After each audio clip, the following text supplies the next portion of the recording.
Thank you, President Andersen. Thank you for the invitation. As you can see, I come from Poland. I choose some very interesting, I think, drawings and pictures for you in this for these classes. I would like to concentrate on three cities which I really love. As you probably remember, they are very important in the European history. But of course, this idea of health in general, the idea of how to design the cities comes more or less from the 19th century. I would like to concentrate a little bit on this topic, on this part of the history, and to present some I think interesting examples. Okay, so I think when we talk about changes in European cities, we should start from the Industrial Revolution. This is something what is treated as a, let's say, the milestone in European history of cities. And so here we can see the map how this Industrial Revolution was spreading around the Europe and the European countries. Of course, it's the boundaries of the countries which are visible here on these maps comes from the contemporary times. So it means at that time, for example, 1870s, Poland doesn't exist as an independent country on the map of Europe. So this was a country which was divided between Germany, Austro-Hungarian Empire, and Russia. So the Industrial Revolution changed very much the market. So it means that in many European cities we can find something like this. This is the image of the very typical factory. For example, this is an example from the early 20s of the 20th century from England, but of course we can imagine how the pollution big was, and so of course this is the problem. Was a problem with the climate change we can find today. But of course, this is something what we really love. Of course, when we talk about the photographs in general. Here on this diagram, we can see how the population of the European cities usually change especially during the 19th century. Of course, we have to concentrate on our, let's say, three most fantastic cities from today's meeting, especially the Barcelona, Berlin, and the city of Paris. As you can see, the city of Paris was one of the biggest of that time, and is still now is one of the biggest, together with London. And of course, on the left side of my slide, you can see the pictures presenting Paris after the changes made in 19th century by Baron Haussmann, but I will return to his works a little bit later. Of course, we should also remember maybe this drawing which comes from the 19th century, the fantastic graphic imagination of death, which is visible here, swimming along the river in London. This is the introduction to the topic, which was very important for European architects, planners, and also for the politicians of that time, especially the different type of illnesses. Especially here, we can find the cholera was one of the most fantastic, as we could say. This means that the European cities were one of the most very, let's say, good client for these illnesses, because they were very well dense. They had a lot of problems with the fresh water, with some trashes, etc. So as you can see, one of the first important step into the changes was, of course, London, because we can treat also London as a something like a laboratory of modern changes in European cities, especially when we compare it to Paris and other. This is Mr. Basgled. He was presenting, or he was very big fan of, let's say, some kind of new standardization, especially the new modern service system in London. This map showed how the cholera was delivering, especially from different countries into the Europe and then also to the United States. You can see the red line shows very well how this illness was delivering, and of course it's 1833. So it means that, of course, we should also remember another issue, that Europe was Europe as a continent was very was a place with thousands of illnesses starting from the 12th century, etc., etc. Cholera was one of this. But of course, we should also remember that this is the result of another illness. This is the drawing which comes from the 19th century. On the left side, you can see the young lady before and after let's say the contact with another illness. So it means that you can see how this result is very well visible here. And of course, for people coming from the 19th century, that kind of drawings were very important, because they add some kind of information into the society that there is something wrong with illnesses.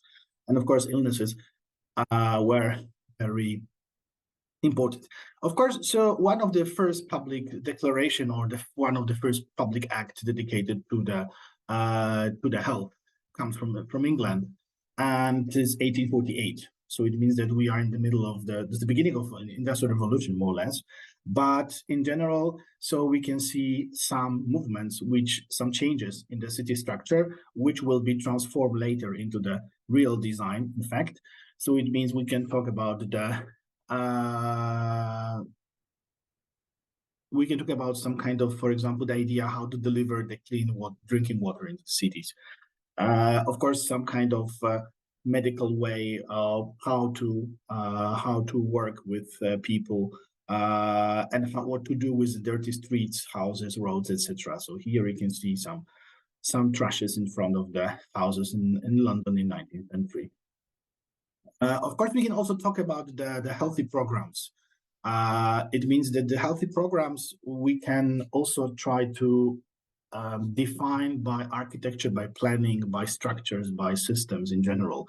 So it means that we can talk about the transformations in general. So it means that all the three cities, I would like to skip deeply a little bit in a few seconds.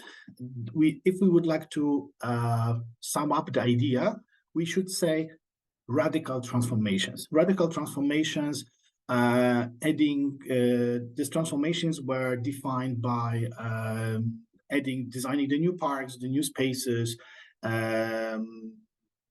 presenting the idea how to organize the system for supplying of gas and water, and how to distribute food by buildings, etc.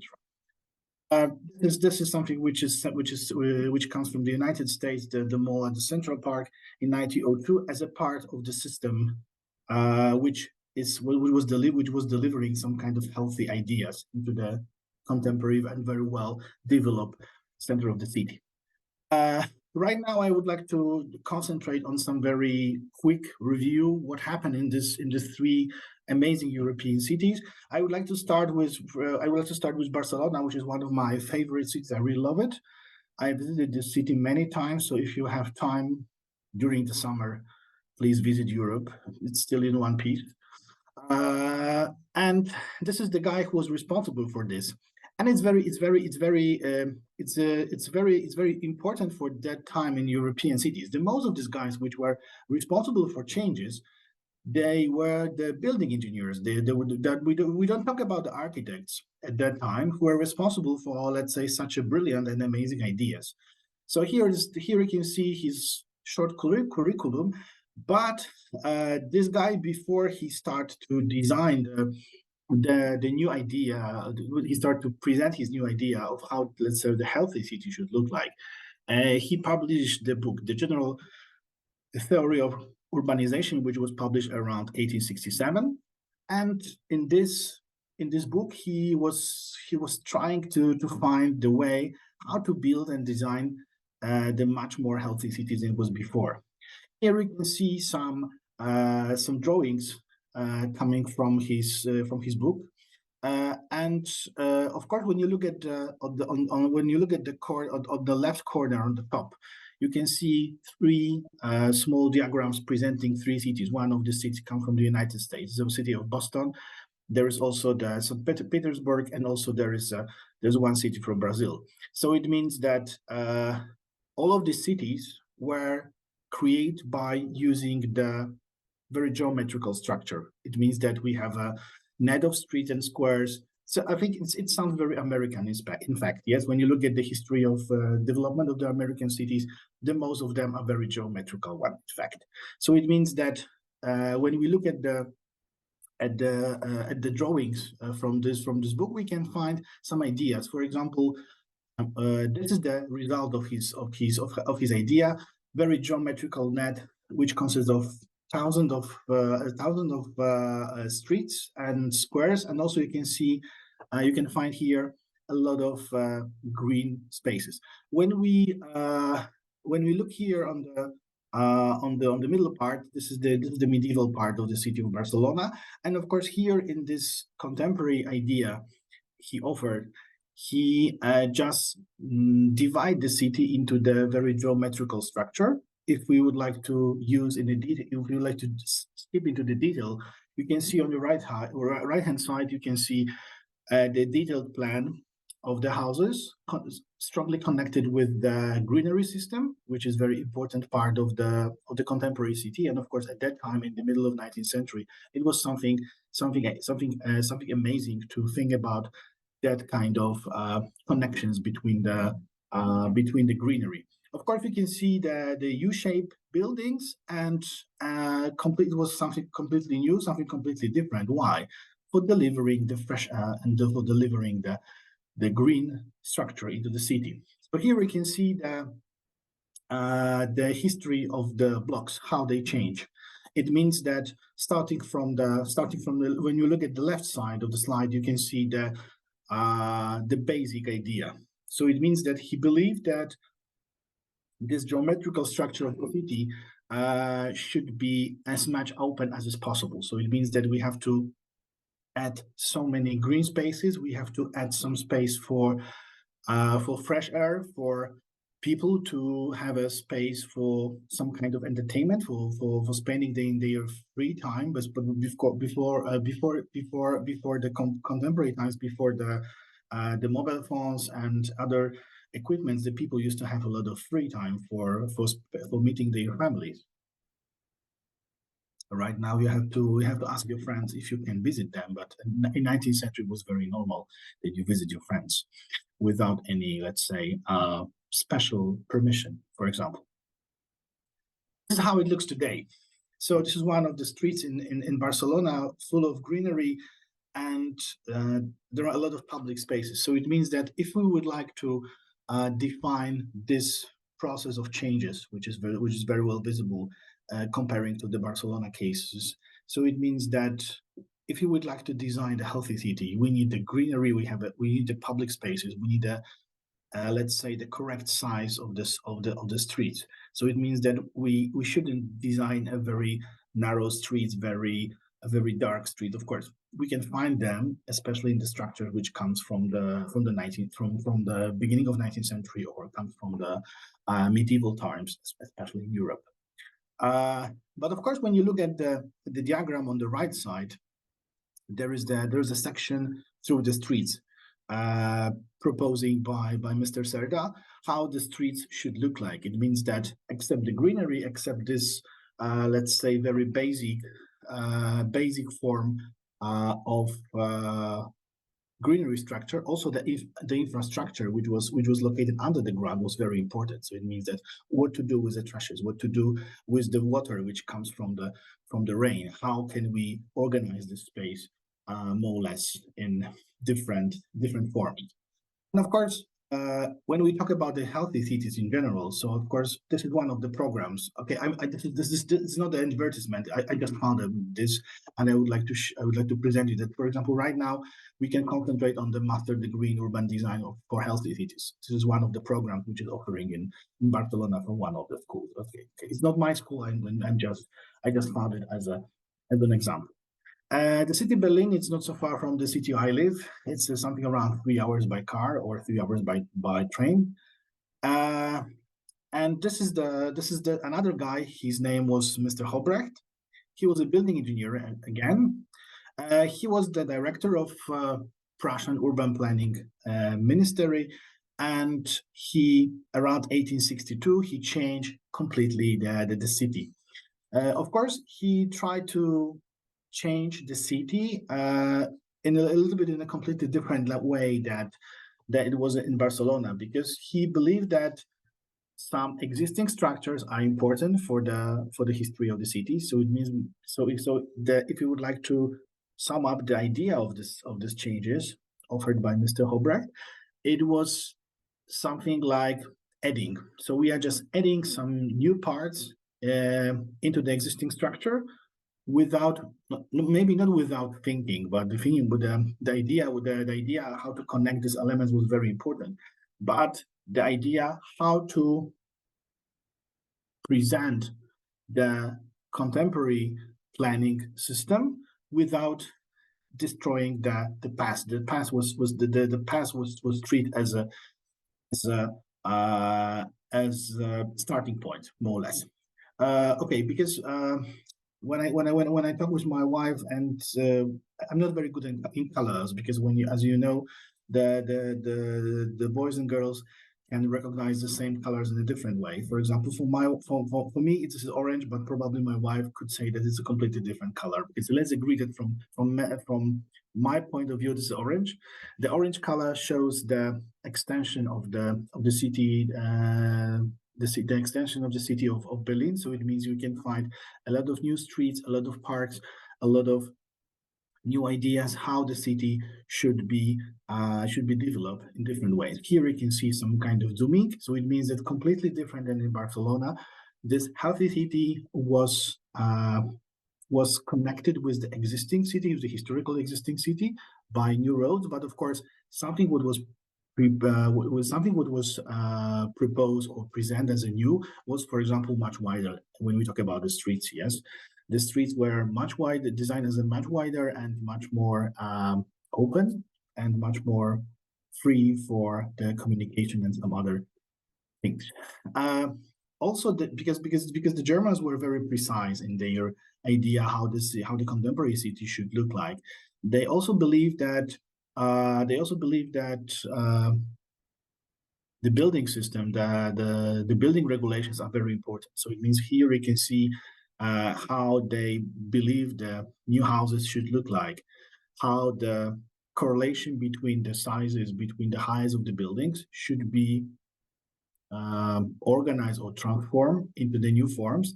And thanks to this, they believe that this city will be much more healthy than the city which was designed, for example, I don't know, 100 years ago, earlier. Of course, this is also another paradox that we try to understand. We try to understand the city as a starting point for the discussion how the healthy cities should look like.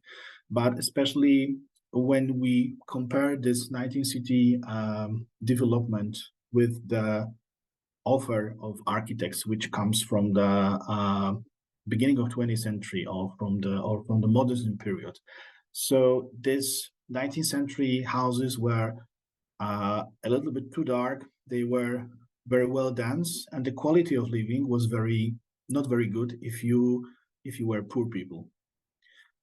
This is the structure of the city of Berlin before the Second World War, before the changes, before the destruction of the city. And this is one of the examples I would like to show you. This is the Tempelhof field. We call it the Tempelhof field. This is one of the very important places. This is the airport. This is the old airport, which was designed in the center of the city of Berlin. Right now, this airport is closed, and it was changed or switched into the huge park. There was because the inhabitants of the city, they had a possibility to vote what they would like to do with the project, with this area. And there was a lot of voices saying that, okay, let's change it into the huge park for people, when the people can try spend their free time. So here we can see the example that, of course, the place which was dedicated for many ages for airplanes, right now it's a place for biking. You can bike, this is a fantastic place for organizing the concerts. So it means that imagine that you attend the concert with your favorite group, and it's amazing, empty space. There are thousands of people, and this is what they have. As a result of these changes, and also as a result of reconstruction of the city of Berlin after Second World War II and after 1989, after the process, after the collapse of the Iron Curtain. This some places. Okay, I'm still talking about the Tempelhof Field, which is right now one of my favorite. I love to biking there. For example, when I go to Berlin, and this is the space which is delivering a lot of healthy movements for people, a lot of healthy ideas, a lot of spaces which are very open. For example, on the right hand side, you can see the Tiergarten. This is one of the biggest parks in Berlin. And right now you can do a lot of fantastic activities there. You can spend your free time. You can go for a beer. You can walking. You can do many things. This is the result of this 19th century changes, and this is one of the projects I found when I choose the term Tempelhof Field, some kind of new pavilion which will be added someday in the future. But of course, one of the most amazing part of this discussion is the empty space, and the emptiness in general. So it means it's a place where you can feel free. Of course, this is also so. If you would like to define this from the contemporary point of view, this is something like a contemporary desert, which was designed much more from concrete and steel, but in fact this is some kind of, let's say, sustainability in the city, because in fact they didn't change too much the area. They just add the new function, and this was fantastic. Paris. Paris and Baron Haussmann. This is the last case study for today. This is the photography of Baron Haussmann. We will call him Baron Haussmann because this is his aristocratic title. And he was responsible for changing the city of Paris into one of the most fashionable cities in the world. And of course, these changes also have some kind of dark side too. Here we can see the size and the form of Paris in the middle of 19th century, and the very funny cartoon coming from one of the newspapers. So it means that of course the guy who was responsible for such a huge changes. He was also very he was critiqued by many people. He adds some new structure of streets and parks in the center, and of course, thanks to his changes, the photography you can see on your right hand side. This is a very charming medieval part of Paris, which was destroyed during the changes in 19th century. So it means that from one side we received a completely amazing structure, which consists of several parks, streets, and avenues. This is one of the most fascinating part of this project. This is the Avenue of Opera. This black lines shows the new form of this avenue, and the gray part. This is the existing historical structure, which was in the opinion of Baron Haussmann, which was totally unhealthy, and this is another point of the discussion, because from our point of view, from contemporary times, it was an amazing crime if we talk about the medieval structure of the city, which when we talk about the genius loci of the place, and when we talk about the history of nations in general. But for many architects, this is one of the most fantastic projects, which was the project which changed completely the form of the city, the type of buildings, and this is also the Avenue of the Opera after the changes. And of course, it was very popular place, and this is one of the paintings, one of the paintings by Camille Pissarro from the end of 19th century, presenting this very busy and amazing atmosphere of the street. The healthy city, it means also the healthy architecture in general. Here on your right side, on your right hand side, you can see the result of the changes. Very typical houses for the Paris for the Paris changes in 19th century, designed for the middle class members. And of course, when you look at this section, you can see what we can find in this building. So it means that the healthy space was dedicated for rich people of that time. So it means that when you look at the first floor and the second floor, the rooms are much higher and much more comfortable. The top of the building was dedicated for very poor people. Today it's completely different. So everybody would like to live on the top because the view is one of the most amazing. Comparing the Europe and United States, this is the side section of the tenement house in New York around 1865. You can see completely different way how the idea of healthy architecture was delivered. So it means that when we talk about the space of the space of the New York and for a very specific type of inhabitants, we could call them clients from the contemporary point of view, and this Paris tenement house. These two tenement houses are completely different because let's say the background is different. What happened with the changes? What happened with the changes of the city of Paris? When you look at the photography on the right side, on your right side, you can see two different type of streets. One of the streets is very cozy and it's not very straight, as this one, which is the widest of the street is double. It has a double size than this one on the left hand side. This is the result of changes. So it means that the borough houseman and his ideas, these ideas deliver a completely new idea how the contemporary city should look like, and how this contemporary city should be, what the city should offer. It means that except the fantastic architecture, also the very nice infrastructure for living. This means that this is visible on the picture on the right hand side. Some kind of perspective view with some axonometric sections presenting let's say the pipes and all of this underground structure. The result of changes. This is something what we can find also in the contemporary times. Floating. This is the photography from the beginning of from the end of 19th century, beginning of 20, presenting the result of changes the natural environment into such a very well dense structure like the 19th century Paris was offering. So it means this is something what would also exist in many countries around the world, but it's anything new. This means this is a result of the urbanization process around the world, more or less. This is the project which was also very theoretical, offered by the Dutch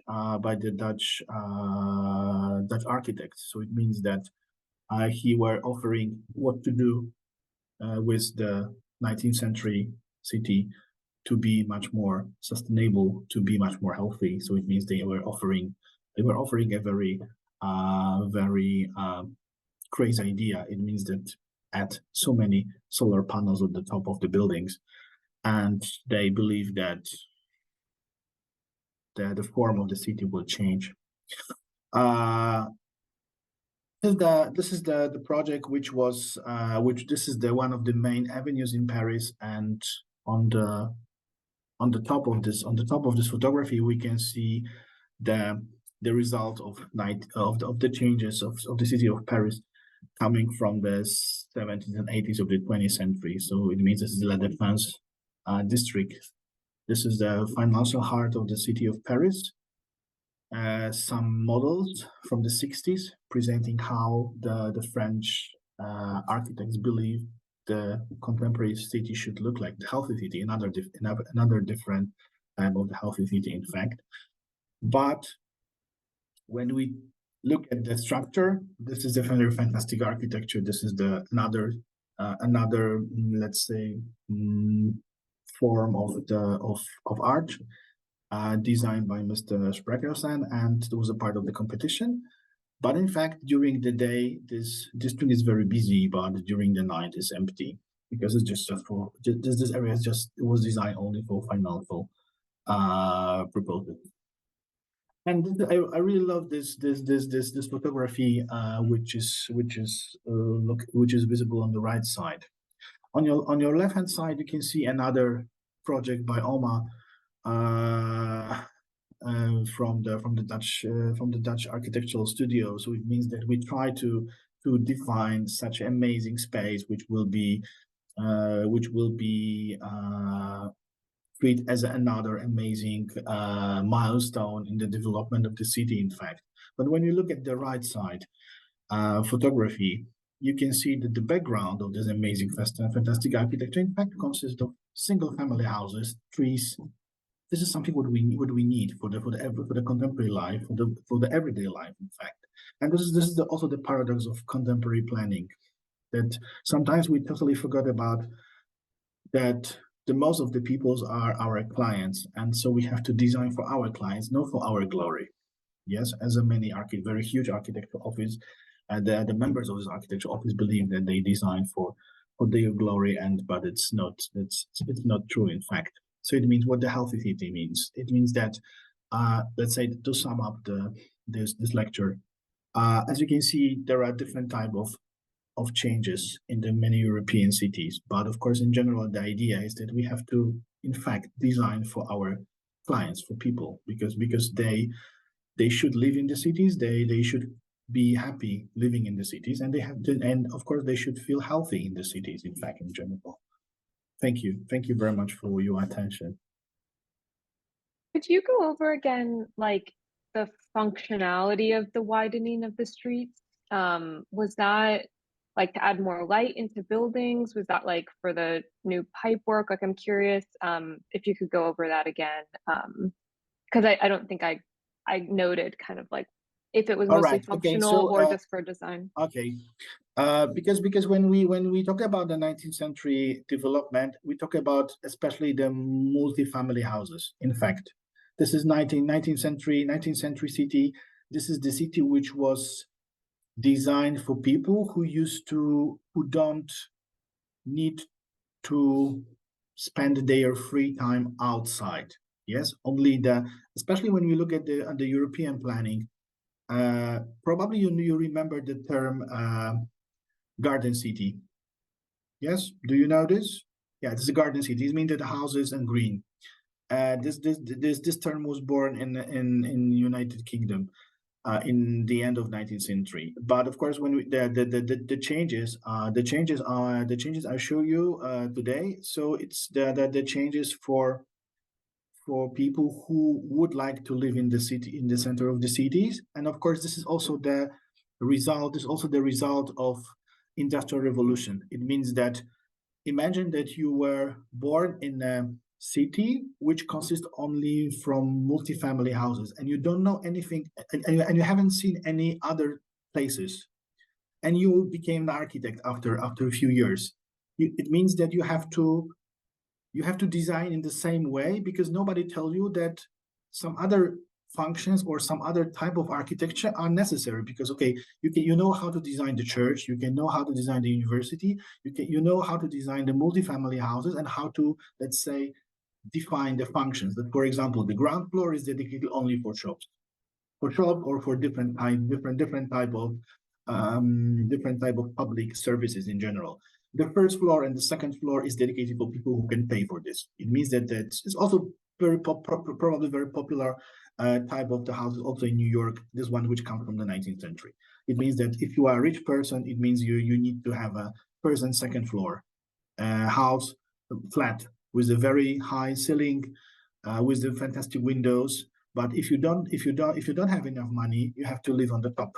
Yes, only of course this idea of very dense city, and the idea of the city which was based on very geometrical forms, changed at the beginning of 20th century, when the people start to think that okay, there is something wrong with our cities, because they are very dense. I didn't present the one of the images. This is my fault. The tenement house in Berlin. There's one image which shows a very dense structure of this city. And of course, it was very difficult at the end of 19th century. It was very difficult to live in. Yes, because there was not enough. There was because we also talk about. We should also remember about the speculation, about the building speculations. When we turn back to this diagram presenting the changes of Barcelona houses. This do you remember this one? This was orange changes. Yeah, with orange changes. It means this is the result of the speculation, because the city was growing very fast, and the people said, okay, I'm the owner of the two houses, but if I could buy if I could build another two, I will earn more. If I can add another levels, another floors, for example, I can also earn more. So it means this is the last, when you compare the, let's say, very altruistic idea of the architect in the beginning, that of course we have two houses and there's a green space between them, and the result, what happened at the beginning of 20th century, it's completely so that you can find two completely different ideas. The first one, this is the architect, the first idea, this is the idea which was delivering for people, for their health and their, let's say, that is let's say the architect was responsible for designing the space which will be very pleasant for people. But the result, it means this is the result of the speculation. That there are no architects anymore. In fact, there is a guy who is the owner of the flat of the ground for the building plot, and he would like to receive as much as is possible. Yes, this is the problem. This is why this 19th century structure is very fantastic for living today. But of course, we should remember that if you compare living in the center of the cities which were designed in 19th century with the living outside of the city, with the house, with the garden, it's completely different. This is completely different. But of course, I know many people who cannot live outside. They need this. They need let's say this crowd of the city. Yes, that they woke up and they can hear the tram coming, or the bus. The sound of the city, the symphony of the city. In fact, so we could say. Yeah, is it clear or not? Yeah, that's helpful. Thank you. More or less. Thank you, Anthony. Yes, thank you, Adam, for your presentation. Quite interesting and fascinating. I have two questions, and the other is just a comment, maybe, I guess, for the students that I guess are listening in. So the first question is regarding that Public Health Act during the 18th or 18th century. Were there any radical steps that were taken within this Public Health Act, or what the acts? Then the second one is the cities of Berlin, Barcelona, and Paris have something in common. The radio city aspect is common in pretty much all of them. So what was the fascination behind all this? What is the history behind it? I mean, why were they going for that radio city? Finally, it's just a comment. The Industrial Revolution that took a stronghold in Europe and later America, while it had a huge impact on the cities in the West, what was actually happening in Africa, in sub-Saharan Africa, is that it had a ripple effect, and that industries that developed at that time ended up requiring raw materials, so they looked to places in Eastern Africa and these other places in Sub-Saharan Africa for the raw materials. And as a consequence, nodal points along railways, which were part of the colonial developments, became new urban centers on top of what was already existing. There were already cities in Africa, but then it sort of had this ripple effect that brought in a new type of city, and in some places they grew up to become colonial cities, and in others just industrial sort of like hubs, but industry in this regard with an alignment to a railway development. Mhm. Yep. Thank you Okay, very much. can I start from the last? Wherever, please feel Okay, free to start okay. from. So, because maybe okay. I come from country we didn't have any colonies, but okay, comparing to my friends from in Germany, England. So, unfortunately, the Europeans treat Africa as a place for earning money, and all these changes you can see in many European countries. The money comes from this colonial industry, in fact. And so, of course, the Europeans, when they try to add some little part of the, let's say, the European touch into the African countries, they did only for themselves. It means that they don't care about the local the local communities. It's completely different than we have today. Yes, that when we talk about, let's say, when we talk about Africa and some African countries, we talk about what kind of culture we have, what kind of language. We have to remember all the, let's say, the local habits. We can talk about the materials, colors, and all this stuff. Nobody was thinking about this in 19th century. Yes, this is we as a Europeans. Okay, let's stay in this level. As a Europeans, we treat Africa as a fantastic market for digging the diamonds, exporting the steel things and coal, whatever, and we just built some little part for ourselves to feel comfortable. When you compare, for example, this post-colonial architecture in many African countries, is lovely. Yes, because it fits with the landscape, but it's not for the locals. When you, for example, there's this book about Africa, which was written about Colin Blixen. Yes, how to say goodbye with Africa? Okay, never mind. This is a story about the lady who comes from Denmark. He has a countryside house in Africa, and so he's trying to understand the culture, the local culture, etc. So it means that when we talk about the Europe in general, starting from 14th and 15th century, when we start to organize, let's say, colonies as a market, when you look at the many Spanish cities, British cities, French cities, Belgium cities, Netherlands, all the richness of the city, the richness of architecture, the buildings, the materials, the most of them comes from the colonies. Yes. A few years ago, the Dutch museum in I think in Den Haag, they sent back some exponents they took from Africa at the beginning of 20th century, for example. Yes, because they believe that they shouldn't keep it because it's a part. They treat it as a part of the. They feel like a thieves. It's in general. Yes, the glory of European countries in many steps comes, or it was built thanks to the colonialism. Yes, we should remember this. Of course, we don't talk about this in very open way. Yes, we talk about the colonial architecture, the European influences in Africa, etc., etc. But in fact, it was just a business. Yes, this is of course we should remember that we should try to understand this post-colonial areas, this post-colonial history of Africa right now. Yes, but of course, the Africa is designing the new ideas right now. But of course, this history, this heritage, is a part of the history in general. Yes, I'm very happy that we don't have any colonies anymore. Yes, in Poland, because the Poland for around 150 years was occupied by the neighbors, and between the First and Second World War II in Europe, some of our politicians believed that we should have some colonies, but thanks God we didn't. Yes, so I'm very happy I'm very proud that we didn't have any colonies as a country.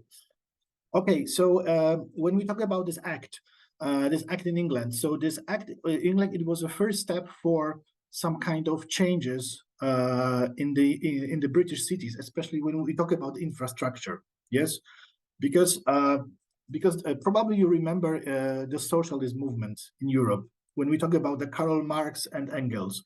These two guys, the Engels, Karl Marx, he produced a very interesting book, The Condition of Working Class in England. It was one of the first books when he made up some kind of summary of how bad the special situation for people who are working in the factories, the bad is, yes? This book was translated into English from German too, so probably you will find it. The title of this book is The Condition of Working Class in England.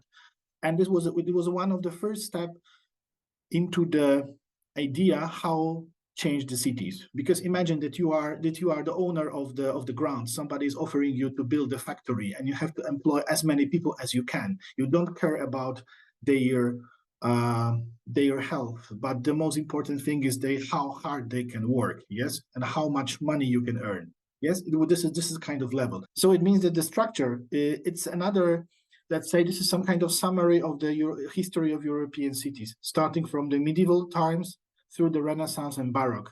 It means that this historical roots are very important for European cities. They were important, and they are important right now. This is why we can find these triangle squares. We can find this geometrical net of streets. This is why, for example, Mr. Serda, he was studying this. The cities, for example, like St. Petersburg and the city of Boston, because he believed that this geometrical net of streets and squares is one of the most fantastic example, an idea how to develop the cities, because you can just add the new streets and you can just add the new forms, and it's working. Yes, only the limit is only the space and the for example the mountains and the sea, whatever. Yes, is it clear, Anthony, or shall I add something more? No, I think that's clear enough. Okay, so the history of European development is very huge. If you want, I can send you the PDF with the book if you would like to read more. Perhaps yes, we could tie this question in a little bit more to the idea of professionals working in the field of urban development. So in the 3 case studies you presented, there comes a time sort of following upon the Industrial Revolution's impact, where we have these professionals who are trusted authorities for whatever reason in design, and they're given sort of free rein in the case of Haussmann to make massive changes to the urban fabric. So what is the kind of precursor to that, and why do these figures emerge in the 1840s, 1850s, 1860s, who have such a far-reaching impact and the ability to make these massive changes to these 3 European cities?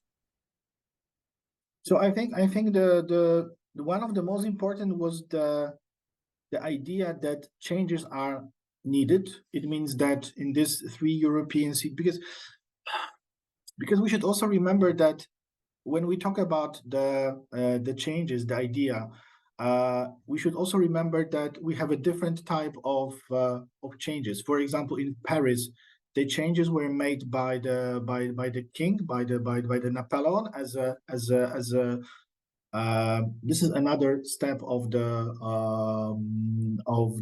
governing the country. For example, in Barcelona, the changes were strongly connected with the local government. So it means the local government was responsible for changes. I didn't present it, but before they start to design the idea, which was offering by Mr. Serda, they organized one of the first international competition, how the city how the city of Barcelona should look like, and they apply for some ideas what to do with the city, and the most of the ideas were based on this geometrical net of streets. But Mr. Serda, he was a politician too, and he had a fantastic connection with the local government. This is why his ideas were pushed into the real market. Yes, this is another point.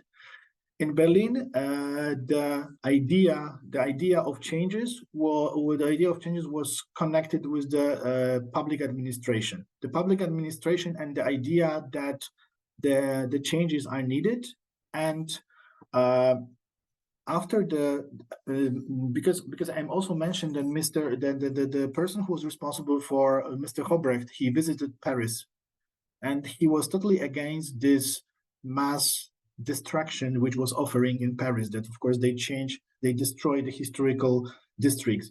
I didn't. I forgot to add 2 slides. The space in front of the church, the Notre Dame Church, which is very well visible and very popular. When you compare the photographies before and after changes, it's like a nightmare. It means that before the changes, the structure around the church was very dense, was very medieval, was very, let's say, like from the old stories. But after the changes, we can find the huge square, which is totally empty with trees. They totally destroy the historical background, but they just try to preserve the church itself as a part of the heritage, as a part of the history. But this is in general how it looks. So it means Spain, public with some, let's say, a little bit informal push made by the architect. In France, another step of monarchy. It means that, and in Germany, public administration and some little, let's say, push made by the king. Yes, it's in general.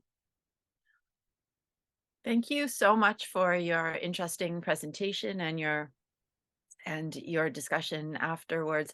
I think it raises another interesting question, which is how much is the heritage of a city part of the health of a city? Does removing heritage to create new infrastructure improve the city, or does it actually take away from people's connection to the urban setting and their social and historical ties to the urban fabric? So we appreciate you joining us today. Thank you so much. Thank you very much for the invitation. Thank you very much for questions. I would like to wish you a happy weekend. Yes, because I think in a few hours you will start the weekend. So thank you. Yes, thank you very much. Thank you, Professor You as Andola, well. for invitation, and thank you for fantastic guiding You're most welcome, and please feel free to join us for the future Thank meetings. you.